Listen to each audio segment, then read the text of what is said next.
Star Wars fans, D23 was this last weekend, and Star Wars came out with a bang. 3 trailers, a bunch of announcements, so much stuff to break down, so much stuff to speculate about, but I'm going to recap all of it for you all right now.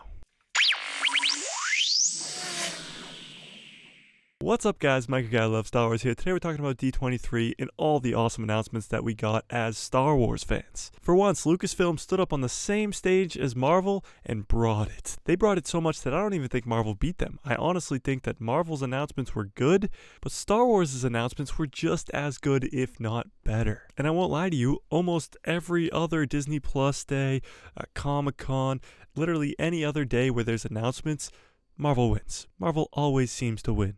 But today, and this could be the stepping stone to a brighter future, Star Wars kept up with Marvel and really brought it. The Star Wars panel started about 1 p.m. Eastern Standard Time, and they started with Andor. They brought out the cast, they talked a little bit about the show, and they gave yet another trailer. Now, we won't be breaking down the trailers here, but there were a lot of the same scenes that we've seen in other trailers, obviously, but a few new scenes. The one thing I will say about Andor is it seems like it got the work it deserved. All the scenes and the Star Destroyers in the sky and the TIE Fighters flying by, they look unbelievable.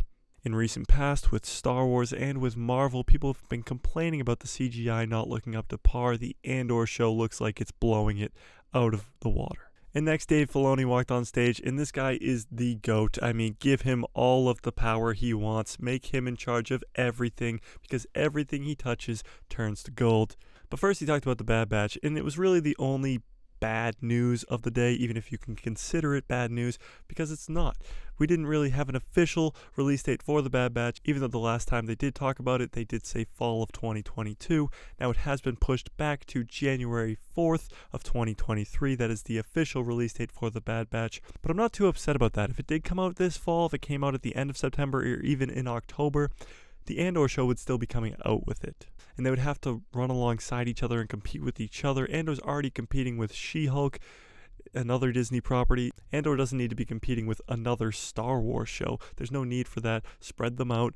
Give us one Star Wars show at a time. That being said, we did not get a Bad Batch trailer, but he went on to talk about Tales of the Jedi. Now, Tales of the Jedi, again, was given a fall 2022 release date, but I didn't think it would be this close. October 26th, a 6-part series following Count Dooku for 3 parts and Ahsoka Tano for 3 parts is released on October 26th, and it's all going to be released at once. All 6 episodes, they're probably going to be around 20 to 25 minutes each, so it's not too long. It's about 2 hours probably total, but they're all being released on October 26th. So yes, it will be going alongside the Andor show, but it will only be one night. It will only be one day that they go at the same time. If the Bad Batch was running, they would be running at the same time every single week for a long, long time. Because Andor is 12 episodes. Not a lot of people know that, because the Mandalorian was like 8 episodes, the Book of Boba Fett was 7, even the Obi-Wan Kenobi was only 6. But the Andor show is 12 episodes. We're getting 3 on September 21st, 3-episode premiere. And then we're getting 9 more weeks of Andor. But the Bad Batch, which again was giving the January 4th of 2023 release date, will have 16 episodes. So we'll have 2 episodes on the premiere, and then it will run for 14 more weeks. And then Dave talked about Ahsoka. Now, Ahsoka is my most anticipated show by far. I mean, it is everything I ever imagined it would be. I mean, I'm the biggest Star Wars Rebels fan, and it's pretty much just going to be Star Wars Rebels in live action. You're going to have Sabine, you're going to have Hera, you're going to have Ezra, you're going to have Ahsoka, you're going to have Thrawn. It's literally just going to be Star Wars Rebels in live action, and it's going to be so awesome. But sadly, again, bad news, we didn't get a trailer. Now, Ahsoka could be very far away. It could probably not come out until like next summer, because like I just told you, the Bad Batch will start the year. Then we still have the Mandalorian Season 3 and Star Wars Visions before we get to the Ahsoka show. So probably the earliest slot that I would put the Ahsoka show in for next year would be the same time the Obi-Wan Kenobi show came out this year, the very, very end of May, going into June and July. But the day before D23, it got confirmed who Ezra Bridger was going to be, and I made a video on this if you want to watch the full thing, but it is Eman Esfandi, an actor who hasn't been in a lot, but he looks exactly like Ezra Bridger. And then he brought out Jon Favreau. Now, Jon Favreau, of course, is the guy behind The Mandalorian. Him and Dave are the two minds that just create Star Wars. They need to be in charge of everything. Like I just told you, everything Dave Filoni touches turns to gold. Jon Favreau is his silver to his gold. They work so well together. They created The Mandalorian, and we know how that's going.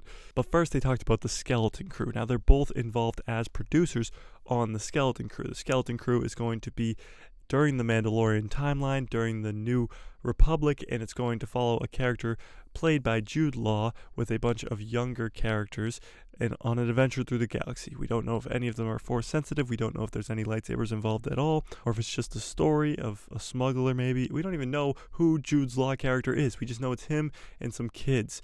And some people even speculated that it would be along the lines of Stranger Things. So I mean, Stranger Things meets Star Wars. You can't go wrong. But no trailer for that because that will be even past the Ahsoka show. And then they were like, let's end it with a bang. So they brought out the cast of The Mandalorian and they gave us The Mandalorian Season 3 trailer. No release date officially set, but it is most likely going to be that spring 2023 spot, probably in April if I were to say, because when Bad Batch is going to end, you probably have a little bit of a gap, and then The Mandalorian Season 3. Now, this trailer was everything that every Mandalorian or even Star Wars fan wants. It had Mando, it had Grogu, it had Bo-Katan, it had the N1 fighter, it had a bunch of Mandalorians, it had Mandalore completely destroyed, it had Babu Frick. It was just unbelievable. So Lucasfilm did it. They hit a home run with D23. The announcements, the trailers, everything went perfectly. But the one key thing that I noticed was right after the Andor announcements, which was the very first thing, the rest of the time Dave Filoni stood on the stage. And he stood on the stage and announced all these amazing projects that he's working on, and everybody lost their minds. The most viewed trailer of the three, Mandalorian, Tales of the Jedi, and Andor, is the Tales of the Jedi, the animated show created by Dave Filoni. You're talking about the Mandalorian, the biggest thing that Disney Star Wars has created. And the Tales of the Jedi, which is a 6-part animated thing by Dave Filoni, got more views than it. I mean, the proof is in the pudding. It's in the pudding. So eat the pudding and realize that you got to put Dave Filoni in charge of everything. Everything. And if you're not going to eat the pudding, give it to me. But there were a few lack of announcements with Star Wars movies, of course, but we won't even get into that because that's a whole different conversation. But other shows like The Acolyte, one of them, there was major plot leaks and set leaks just last week. I made a video on that too.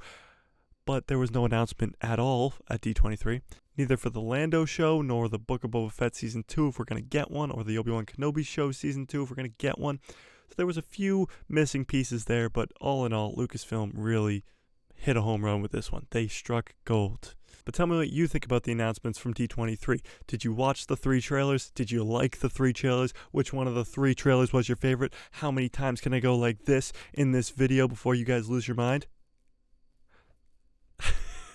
Smash like if you like this video, hit subscribe, and hit that bell so you get notified every time I post a video, and my pretty face will show up in the recommended feed of yours. Lucasfilm seems like it's back on track. I don't want to jinx anything. I don't want to get too hyped up because it was just one day, but it was one great day. So keep it up, Lucasfilm. You're doing great. You're doing great. But if you want to talk Star Wars with some Star Wars nerdy people, there is a link in the description below to a Discord called The People Who Love Star Wars, and may the Force be with you. Always.